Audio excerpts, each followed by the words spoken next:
Avez-vous déjà vu vos magnifiques plants de concombres dépérir en quelques jours après les avoir mis en terre?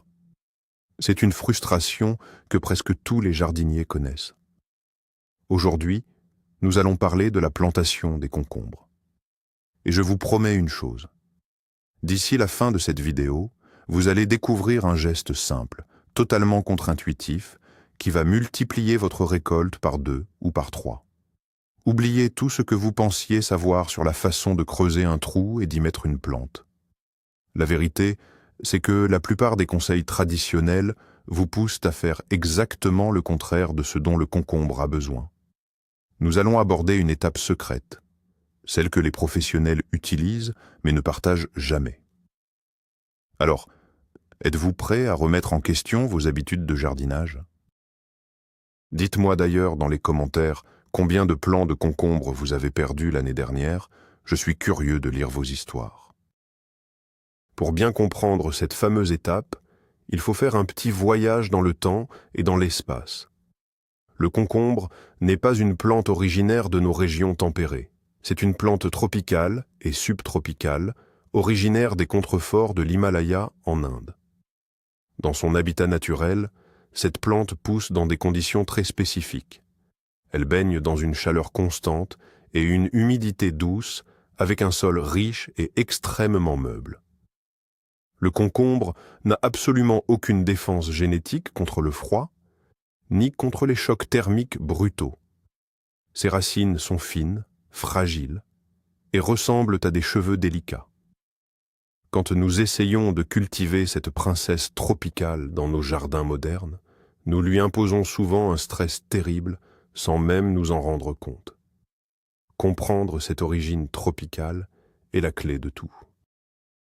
C'est ce qui explique pourquoi la moindre erreur lors du transfert de la plante dans le sol de votre potager peut lui être fatale.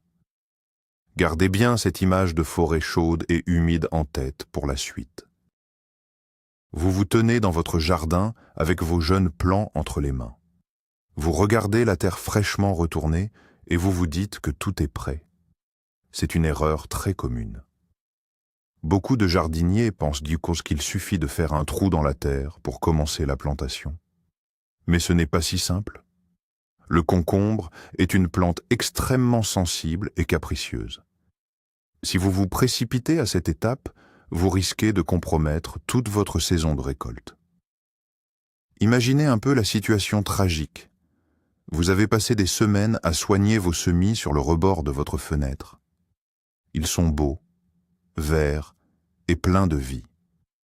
Et puis, en une seule journée à l'extérieur, tout bascule. Les feuilles jaunissent soudainement et la croissance s'arrête net. Pourquoi cela arrive-t-il si souvent? Tout simplement parce qu'une étape fondamentale a été sautée juste avant de mettre la plante en terre. C'est le moment précis où la plupart des échecs se produisent dans les potagers amateurs. Nous allons décortiquer ensemble ce moment fatidique pour ne plus jamais vous tromper. Vous allez comprendre pourquoi la préparation immédiate du site de plantation est bien plus importante que la qualité de la graine elle-même. C'est un concept vraiment fascinant qui change toute l'approche du jardinage. Prenez le temps de bien écouter car cette petite habitude est la base d'un potager véritablement généreux et abondant. Parlons d'un grand mythe du jardinage que nous devons détruire tout de suite. Le mythe du calendrier. Beaucoup de gens plantent leurs concombres le 15 mai, simplement parce que c'est écrit sur l'emballage ou parce que les anciens le faisaient. Mais la nature ne lit pas le calendrier. Ce qui compte vraiment, ce n'est pas la date, c'est la température de votre sol. Et je dis bien la température du sol, pas celle de l'air. Vous pouvez avoir une belle journée à 25 degrés, mais si la nuit précédente a été froide, la terre à 10 cm de profondeur peut être à peine à 12 degrés. Pour un concombre, c'est comme plonger dans un bain d'eau glacée. Le choc thermique paralyse immédiatement les racines. La plante ne meurt pas tout de suite, mais elle boude. Elle bloque son développement pendant 2 ou 3 semaines. Pendant ce temps, les maladies en profitent pour s'installer. C'est pourquoi l'étape que nous allons voir est conçue pour annuler ce choc thermique. Prenons l'exemple d'un enfant frileux. Vous ne le jetteriez pas dans une piscine froide sans le préparer. C'est exactement la même philosophie que nous devons appliquer ici. Oubliez la date sur le papier et concentrez-vous sur le confort thermique de votre petit plant de légumes. Alors, quelle est donc cette fameuse étape impossible à ignorer? C'est ce que j'appelle la création du bain de boue tiède. L'idée n'est pas de creuser un trou sec, d'y poser la plante et d'arroser par-dessus. Ça, c'est la pire méthode possible. L'étape cruciale consiste à préparer un environnement liquide, chaud et nutritif directement dans le trou, avant même que la plante ne touche le sol. Pour cela, vous allez creuser votre trou de plantation. Il doit être assez large, environ 2 fois la taille de votre pot. Ensuite, vous allez prendre un arrosoir d'eau. Mais attention, pas n'importe quelle eau. Il vous faut de l'eau tiède à environ 25 ou 30 degrés. Vous pouvez la faire chauffer au soleil pendant la journée ou ajouter un peu d'eau chaude de la maison. Vous allez verser cette eau tiède de manière abondante au fond du trou. Vous devez verser au moins 2 ou 3 litres par trou. La terre va boire l'eau puis se transformer en une sorte de soupe épaisse. C'est exactement ce que nous voulons. Cette boue tiède va devenir le cocon protecteur de nos racines. C'est une sensation incroyable de voir la terre réagir ainsi. Cette simple action va littéralement sauver la vie de vos cultures estivales. Pourquoi cette boue tiède est-elle si magique? Il y a une raison purement physique à cela. Les racines du concombre détestent l'air. Si vous plantez dans une terre sèche, même en tassant bien, il restera toujours de minuscules poches d'air autour des racines. Ces poches d'air assèchent les radicelles invisibles à l'œil nu et ralentissent la reprise. Mais quand vous plongez la motte de votre jeune plant directement dans cette boue liquide, la boue va venir coller et épouser chaque millimètre carré des racines. Aucune poche d'air ne peut survivre. C'est un scellement parfait. Imaginez que vous enrobez vos racines d'une crème hydratante protectrice. De plus, la température tiède de cette boue envoie un signal fort à la plante. Ce signal lui dit que tout va bien, qu'elle est en sécurité dans un environnement tropical et qu'elle peut commencer à pousser immédiatement. La différence de croissance dans les 48 premières heures est stupéfiante. Les plants installés de cette manière ne montrent aucun signe de flétrissement, même en plein soleil le lendemain. C'est une assurance vie pour votre potager, garantie 100% naturelle et terriblement efficace. Mais ce n'est pas tout. Avant de verser cette eau tiède, nous allons ajouter un ingrédient secret dans ce trou. C'est la deuxième partie de notre étape cruciale. Vous allez prendre une poignée de compost bien mûr, ou de lombricompost, et une petite pincée de cendre de bois tamisé. Vous mettez cela au fond du trou sec. Ensuite seulement, vous versez votre eau tiède avec force. L'action de l'eau chaude sur le compost va créer un effet d'infusion immédiat. Comme quand vous plongez un sachet de thé dans une tasse d'eau chaude. Les nutriments sont libérés instantanément dans la boue. Au lieu de devoir attendre que les micro-organismes du sol décomposent la matière au fil des semaines, la plante trouve un repas liquide tout prêt dès la première seconde. C'est comme lui servir une perfusion de vitamines. Le mythe à déconstruire ici, c'est de croire qu'il faut mettre de l'engrais en surface. Les racines du concombre sont paresseuses au début. Si la nourriture est en dessous, directement sous forme liquide et assimilable, les racines vont plonger vers le bas.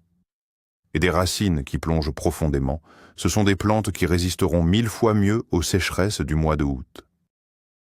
Attention cependant, il y a un danger mortel à éviter lors de cet ajout de matière organique. Beaucoup de gens pensent que plus c'est fort, mieux c'est. Ils mettent du fumier frais ou du compost mal décomposé au fond du trou. C'est une erreur fatale. Le fumier frais, en se décomposant, dégage de la chaleur et des gaz toxiques, comme de l'ammoniac. Si vous faites cela, notre belle étape du bain de boue va se transformer en bain d'acide. Les racines fines du concombre vont littéralement brûler. C'est ce qu'on appelle la brûlure racinaire. Les feuilles de votre plant vont blanchir sur les bords, se dessécher, et la plante va mourir dans de terribles souffrances végétales. Retenez bien cette règle d'or. N'utilisez que du compost qui ressemble à de la terre noire, qui sent bon le sous-bois et qui s'effrite entre les doigts. Si vous n'avez pas de compost de cette qualité, il vaut mieux ne rien mettre du tout plutôt que de risquer de brûler vos plants. L'eau tiède seule fera déjà des miracles. La simplicité est souvent la meilleure amie du jardinier ravisé. Ne compliquez pas les choses inutilement par excès de zèle ou par précipitation. Maintenant que notre trou est plein de cette belle soupe tiède et nutritive, il est temps de manipuler la star de la journée, le plant de concombre lui-même. C'est ici que la douceur est de rigueur. Ne tirez jamais, au grand jamais, sur la tige pour sortir la plante de son pot. La tige du concombre est pleine d'eau et extrêmement cassante. Si vous entendez un petit crépitement en la manipulant, c'est que des fibres sont brisées à l'intérieur et la sève ne circulera plus correctement. Vous devez retourner le pot doucement en gardant vos doigts de chaque côté de la tige et presser le fond du pot pour faire glisser la motte. Surtout, ne touchez pas aux racines. Ne cherchez pas à les démêler ou à les gratter. Le concombre déteste qu'on dérange son système racinaire. Laissez la motte intacte, exactement telle qu'elle est sortie du pot. Prenez cette petite motte avec précaution et déposez-la doucement dans notre bain de boue préparé. Laissez-la s'enfoncer légèrement sous son propre poids. C'est un moment de grande délicatesse, presque chirurgicale. Votre patience, à cet instant précis, déterminera la vigueur de la plante pour les 3 mois à venir. Parlons d'un autre point de blocage majeur que cette étape va résoudre. La profondeur de plantation. C'est un sujet très débattu. Certains disent qu'il faut planter profond pour faire des racines, comme on le fait pour les tomates. Faux, archi faux pour le concombre. La tomate est capable de faire des racines sur sa tige. Le concombre, lui, est très vulnérable à la pourriture du collet. Le collet, c'est la base de la tige, juste au-dessus des racines. Si vous enterrez ce collet dans la terre humide, un champignon, appelé le pythium, va s'y attaquer. La tige va devenir noire, molle, et la plante va s'effondrer d'un coup, comme si elle avait été coupée à la base. C'est le fameux mal du pied. En utilisant notre technique de la boue liquide, vous allez voir que la motte se positionne naturellement à la bonne hauteur. Vous devez vous assurer que le sommet de la motte d'origine reste exactement au même niveau que le sol environnant, voire un tout petit millimètre au-dessus. Le collet doit rester à l'air libre et respirer. Il ne doit jamais être enfoui sous une montagne de terre détrempée. C'est une règle de survie absolue pour cette espèce particulière. Une fois que la motte est bien assise dans sa soupe chaude et que le collet est à la bonne hauteur, il va falloir refermer le piège. Et c'est là qu'intervient une astuce brillante. Vous n'allez pas remettre de la terre mouillée par-dessus. Non. Vous allez ramener la terre sèche que vous aviez sortie du trou et vous allez l'émietter doucement autour de la motte pour combler les espaces vides. Cette couche de terre sèche en surface va jouer le rôle d'une couverture isolante. Imaginez un lit douillet avec une bonne couette par-dessus. La terre humide et chaude est en dessous, emprisonnée. Et la terre sèche au-dessus empêche l'eau de s'évaporer sous l'action du soleil et du vent. C'est ce qu'on appelle le principe du paillage de terre. Cela évite également la formation d'une croûte dure à la surface du sol, qu'on appelle l'abattance. Si la terre forme une croûte dure en séchant, elle étouffe les racines et empêche la pénétration de l'eau lors des futurs arrosages. En gardant le dessus sec et émietté, on garantit une aération parfaite pour notre jeune plante fraîchement installée. C'est un détail qui change complètement la dynamique du sol. Un autre avantage incroyable de cette méthode concerne la prévention des maladies fongiques sur les feuilles. Le mildiou et l'oïdium sont les pires ennemis du concombre. Or, ces champignons se développent souvent parce que les jardiniers arrosent les plants par le dessus juste après la plantation éclaboussant la terre sur les feuilles. En pratiquant notre étape du trou inondé avant la mise en terre et en couvrant de terre sèche, on évite totalement d'avoir à arroser par-dessus le premier jour. Les feuilles restent immaculées et parfaitement sèches. Aucune goutte d'eau boueuse ne vient contaminer le feuillage fragile. Vous coupez ainsi la route aux spores des champignons dès le premier jour. Vous créez un environnement sanitaire parfait. C'est une prévention active. On dit souvent qu'il vaut mieux prévenir que guérir, et au jardin, c'est une vérité universelle. Les traitements anti-maladies sont souvent inefficaces une fois que le champignon est installé. Tout se joue au moment de l'installation, dans ces gestes de prophylaxie que nous mettons en place méticuleusement. Vous devenez ainsi un protecteur avisé de votre potager. Faisons une petite pause pour comprendre ce qui se passe sous terre à ce moment précis. Le monde souterrain est invisible, mais il est en pleine ébullition. Grâce à notre apport d'eau tiède et de compost infusé, les bonnes bactéries du sol se réveillent en sursaut. Elles se multiplient à une vitesse vertigineuse dans cette zone confortable. Ces bactéries sont les meilleures amies de notre concombre. Elles vont commencer à digérer les minéraux du sol et à les rendre disponibles pour les nouvelles petites racines qui vont bientôt s'étirer. C'est une symbiose parfaite. Si nous avions planté dans un trou froid avec de l'eau du robinet glacé, ces bactéries seraient restées endormies, ou pire, elles seraient mortes. Le sol serait resté inerte, incapable de soutenir la croissance fulgurante dont le concombre a besoin. En respectant cette étape, vous ne plantez pas seulement un légume, vous cultivez un écosystème entier à l'échelle d'un simple trou de plantation. C'est cette vision microscopique qui différencie un jardinier amateur d'un expert reconnu. Comprendre la vie du sol, c'est détenir la clé de l'abondance. Je dois aussi vous alerter sur le tassement de la terre. C'est un réflexe tellement humain. On met la plante, on remet la terre, et paf, on appuie fortement avec les deux mains, ou pire, avec le pied, pour bien fixer la plante. Arrêtez de faire ça avec les concombres. Je vous en supplie. En tassant fortement, vous chassez tout l'oxygène du sol et vous créez une brique de béton autour des racines. Rappelez-vous de notre bain de boue liquide. Il a fait le travail pour vous. La boue s'est naturellement glissée partout. La gravité a fait son œuvre de manière parfaite et douce. Quand vous ramenez la terre sèche par-dessus, vous la laissez légère et aérée. Vous tapotez juste du bout des doigts, très légèrement, pour niveler, mais c'est tout. Les racines du concombre doivent pouvoir filer sans effort à travers la matière. Si elles rencontrent un mur de terre compacté par vos mains, elles vont s'épuiser, tourner en rond, et la plante va s'atrophier de manière dramatique. Laissez la terre respirer. Le jardinage est souvent une affaire de laisser-faire intelligent, plutôt que de vouloir tout contrôler avec force. Abordons maintenant la question cruciale des tuteurs ou des structures de grimpe. Si vous prévoyez de faire grimper vos concombres sur un filet, un grillage ou un tipi, et je vous le recommande fortement pour gagner de la place et éviter les maladies, il y a une règle absolue.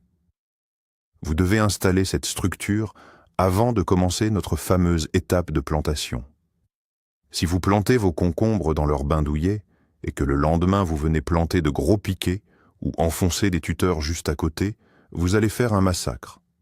Vous allez cisailler et arracher les racines invisibles qui ont commencé à s'étendre pendant la nuit. C'est un stress énorme que la plante ne pardonnera pas. Donc, pensez architecture avant de penser plantation. Préparez vos tuteurs, fixez vos grillages fermement dans le sol, et ensuite, venez creuser vos trous au pied de l'installation.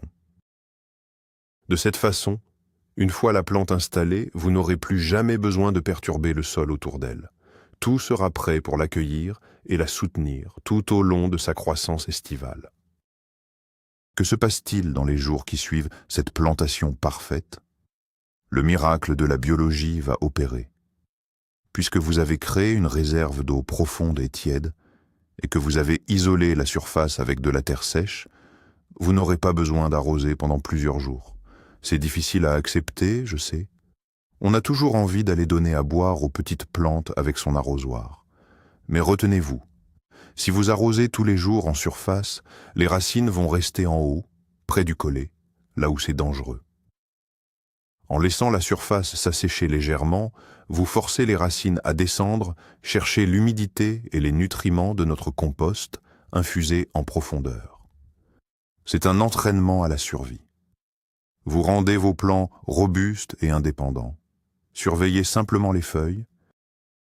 Si elles sont bien droites au lever du soleil, c'est que tout va bien, même si elles s'affaissent un peu pendant les fortes chaleurs de l'après-midi, ce qui est une réaction de protection normale. Laissez la magie opérer en sous-sol sans intervenir de manière excessive. Nous devons également parler de la lumière et du soleil. Le concombre aime le soleil, certes, mais lors du transfert de la maison vers le jardin, c'est une autre histoire. Même avec notre bain de boue protecteur, le soleil direct de la mi-journée peut brûler les feuilles tendres qui n'ont connu que la lumière à travers une vitre. Si vous le pouvez, choisissez une journée nuageuse pour réaliser cette étape de plantation. Ou mieux encore, faites-le en fin d'après-midi, vers 17 ou 18 heures.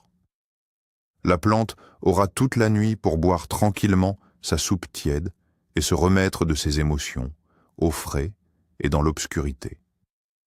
Si vous êtes obligé de planter un jour de grand soleil, n'hésitez pas à créer un ombrage temporaire.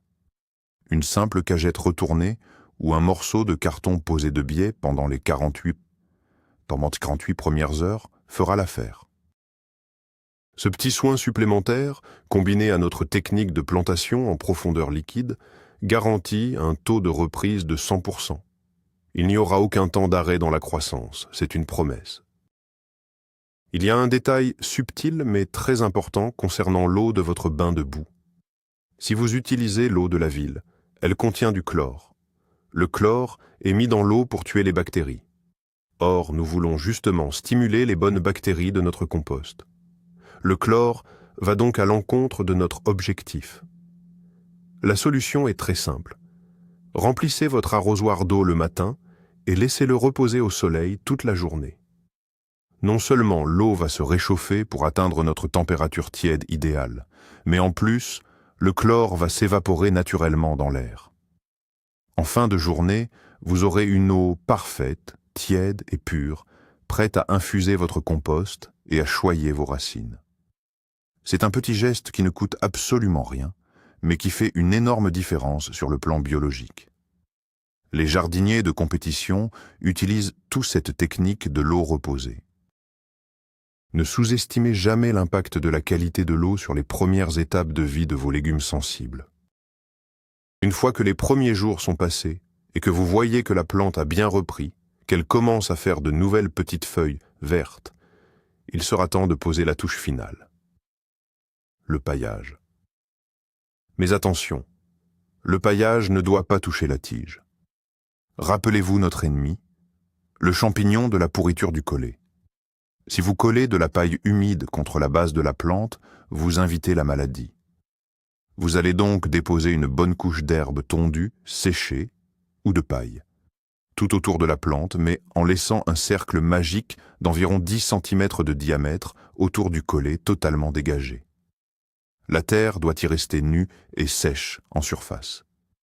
Ce paillage va conserver l'humidité merveilleuse que nous avons créée en profondeur lors de la plantation. Il va empêcher les mauvaises herbes de pousser et d'entrer en compétition avec notre plante, et il va nourrir le sol en se décomposant lentement. C'est la couverture finale de notre lit chaud, le point d'orgue de notre préparation méticuleuse. Vous vous demandez peut-être si cette technique s'applique à d'autres plantes du potager. La réponse est oui, avec quelques nuances. Les courgettes, les melons, les potirons, les pastèques, bref, toute la grande et belle famille des cucurbitacées réagiront magnifiquement à cette technique du bain de boue tiède et nutritif. Ils ont tous ce point commun de détester les perturbations racinaires et d'adorer la chaleur au démarrage. En revanche, pour des plantes comme les tomates ou les choux, qui ont des systèmes racinaires très différents et beaucoup plus robustes, cette étape, bien que bénéfique, n'est pas aussi vitale et absolue. Mais pour le concombre, c'est une question de vie ou de mort végétale. Si vous adoptez ce réflexe pour tous vos semis de courges, vous allez remarquer une uniformité et une vigueur dans votre potager que vous n'aviez jamais vues auparavant. C'est une technique transversale qui va élever votre niveau de jeu de jardinier de manière spectaculaire. Récapitulons rapidement le pouvoir de cette méthode pour bien l'ancrer dans notre esprit. En une seule étape, que nous pourrions appeler la création de l'incubateur liquide, nous réglons 5 problèmes majeurs. Premièrement, nous annulons le choc thermique des racines. Deuxièmement, nous chassons toutes les poches d'air mortelles. Troisièmement, nous fournissons un repas liquide immédiat grâce à l'infusion du compost. Quatrièmement, nous prévenons les maladies fongiques en gardant le collet au sec. Et cinquièmement, nous forçons les racines à plonger en profondeur. C'est une synergie d'action absolument brillante. Une fois que vous aurez testé cette méthode, vous ne pourrez plus jamais revenir en arrière. Vous regarderez avec compassion les jardiniers qui creusent un petit trou sec, y jettent leurs plantes et versent un arrosoir d'eau froide par-dessus, en espérant que la nature fera le reste. Vous avez maintenant entre les mains le secret des professionnels de la culture en serre, adapté pour votre jardin amateur. L'effort que demande cette préparation peut paraître un peu fastidieux quand on a 20 ou 30 plants à mettre en terre. Chauffer de l'eau, transporter le compost, manipuler avec soin.